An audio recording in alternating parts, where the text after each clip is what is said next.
Mina ngasheshe ngakhathali lento yenethi I can work hard.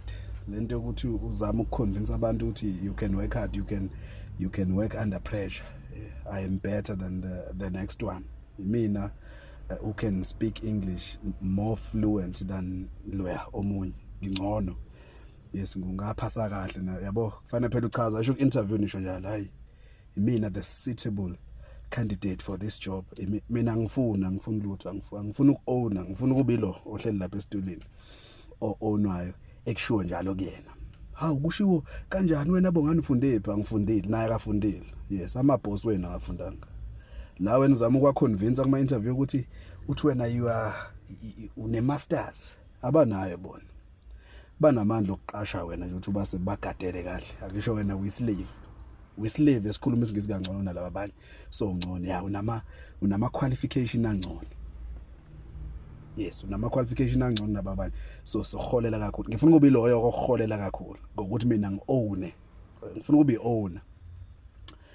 U-own unani bongani ufunde phi? Angidingi ukufunda. uHargreaves akafundile njengoba e-owner oNandos abawu-26. Naye akanayo ngisho i-degree. Umlungu wenu lo ona garage awu-9. Hayi phela yena ubaba wakhe wethathe phi ubaba wakhe wefundile? Cha naye engafundanga. Wenze njani? We-inheritele kumkhulu wabo. Oh okay. Umkhulu wabo wentshontshile. Uyayizwa lonto? Umkhulu wabo wafika wantshontsha, wabizwa ngesigebengu, wadubula. Yes, wabulala. Warepha, wathatha, walutha. Ukuze le ngane manje ziqashe wena. Wena nje ubufundile ya usu best candidate for lo msebenzi, bakuvuleleke ithuba mase baqasha bahambe bona bodlala iskepe. Ngifuna ukudlala iskepe namolwane ngolwesithathu ngo12. Yes, njenganapha. Ngifuna ukuzidobela. Ngidobe ngolesibili ngo3. Ngalesikhathi wena ukhathele ubuka isikhathi ufuna ukushayisa. Kuyenzeka lokho. Ngifuna ukwenza into engiyithandayo. Yeah, ngifuna ukuvuka ngesikhathi esithandwa yimina. Njenganaye uboss wakho. Ongakaza esikoleni wagcina akafika ngana matric. Into yena umlungu. Omkhulu bakhe baba nesibindi sokuthi bazithathe izinto kubeza bazi-own ukuze izingane zabo ziqashe nina esenifundile. Angifuni mina ukufuka, angifuni lutho nje kulezi zinto zabo. No. Ngifuna ukuba ilo olwa nabo khona ngizaba yibona ukuze nina nisebenze. Asho nani nifuna umsebenzi? Phela ichoice yini. Hayi mina ngifuna ukufunda, ngifuna izingane zami zifunde khona zizokwazi ukuthola amathuba. Ngifuna ukuba lo muntu owakha lawo mathuba akhe. Akhele izingane zakho. Khona izingane zakho zizozwa ngami ukuthi zingena nini ziphuma nini. Lezi ezifundile. Uyazi ukuthi mina ngidingani kuphela, ngidinga isibindi nje. Leso sibindi ababa naso omkhulu baka Richmond noma omkhulu baka Hargreaves noma omkhulu baka Nombani omlungu. Yes, sokubulala. Ngilwela uku-owner ama means of production. Ukhona omunye ofuna ukuba nami kulonto. Ngiyozane ke bangazingane zakwethu.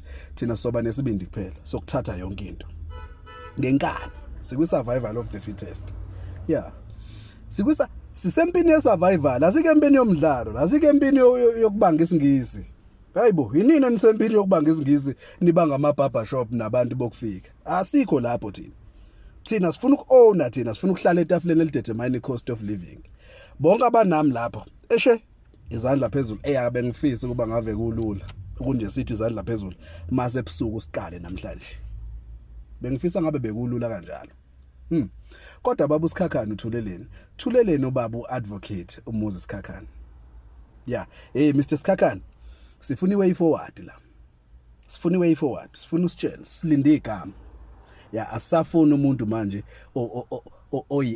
sopolitiki. Sifuna umuntu onendaba nekusasa lama Africans. Yeah, ukuze thina senze into ekufanele siyenze ukuze sishiye izingane zethu zi-owner. Yes, sifuna ukushiya izingane zethu zizenzela amathuba omsebenzi zingawalindi. Sifuna uma wena uzama ukuconvince abantu abahleli kwipanel kube ukuthi uconvince abantu abafana nobaba bakho ukuthi usho ukuthi you can work hard. Sikhathele ukuyotshena abelungu ukuthi thina we can work under pressure. Sifuna ukutshena abantu abafana nathi abazi ukuthi kusho ukuthini lokho. Yeah. Yes. Sifuna ukuthi uma sesiholile lo salary sayibamba kube ukuthi abantu abasetafuleni lokudetermine ivalue yayo abantu abafana nathi because bobele understand usizi lethu. Ngeke simane sivuke ekseni sekuthiwa upetrol usuyimali enga hayi bongani lonto yahlula omkhulu bakhe asinandaba noma singafa isihlule nathi bakhona futhi aboyiqhubeka. Angeke sithi ngoba naku sithi inzima bese siziqambela amangasishangaza ukuthi iyona freedom le. Akuyona freedom le. Akuyona freedom le yokuthi uzama ukufunda kanzima khona uzohamba uyoconvince umlungu ukuthi akuqashe khona uzokwazi kuba nesalary ezodetermine izitha zakho ukuthi iyimalini noma ikwazi ukuhambisa ifikiphi. No. Isikhathi sokuthi nathi sivuke to effect yokuthi as own ifocall and akusiyona education ezosinika leyo ownership. Akusikona ukusebenza kanzima okuzosenza okuzosinika leyo ownership. Isibindi sokuthi sikwazi ukuthatha and lonto ke sigcwalisa amaphepha. Angeke sihambe so discuss iconstitution. No. So yenza ngo highway ngalendlela abayenza ngayo. Leyo nto kuyakhokhelwa. Khokhelwa ngegazi. Hayi nisho ngoba nani ngakusabi ukufa. Akekho umuntu ongakusabi. Nakekho umuntu ohalela ukuthi engathi singabona igazi lichitheke but siyazi ukuthi impi necessary sometimes ukuze senze izinto zenzeke. But uma ungitshela wena sisazohlala etafuleni sixoxe hayibo iculture yabo le. Iculture yabo le. Angisho bona ngokweculture yabo vele ukuxoxa barobhana etafuleni. Yes bakhule kanjalo eEurope ingakho behlezi besorobha njalo uma sike saya etafuleni. Thina iculture yethu ayinako ukuhlala nokuxoxa. Siyenza sabantu aba practical as Africans. Ikona ngithe kule video yami sizwe emhlanje njengenkomo. Thina sifuna umhlaba, sifuna ama resources, sifuna ownership. Yezwe lo baba mkhulu bethu. Lonto ngeke sithole ngokuxoxa noma ngokwenza into yeculture yabanye abantu soyenza ngokushayana. Kushayana kuyashawana nje eAfrica. Fane silweni, sishaye, sibulale, sife emakufanele ukuze kwenzeke. Hayi ke mongathi awuyizwa le. Futhi kufuna ngiqale ngavele ngayisho lento. Kodwa akayizwa lento yena umuntu kade kufuna siqale ngaye. Kube bekuya ngambe ngizothi ukube bengiwuphakela umthakathi namhlanje. Yabo kube bengiwuphakela umthakathi iyodwa into engiyihalela kuphakela umthakathi mina kuphela. Hayi konke lokho kunyanginandaba nakho. Hayi lokathi mina anginandaba nakho. Into engiyihalela kuwena nje ibhuti omdala ile ya influence. Mina mangathiwa mina okwazi ukutshena noma ngathiwa amaZulu noma amaPedi noma wonke ama South Africans ukuthi asihlangane entambama mina ngathi asambeni soshisa ntambama iyonto engidingayo le ukuze ilizwe lime ngqi silithathe silise ezandleni. Kodwa uhleliphi ubaba Sikhakhane? Baba Sikhakhane yangihlupha lento yokuthi nifunde. Kumele ngabe nikhona la niyasitshenti kusasa siqale. Bese siqale nengane zakwethu. Ilo into esidingayo. Yonke lento enya inamsebenzi.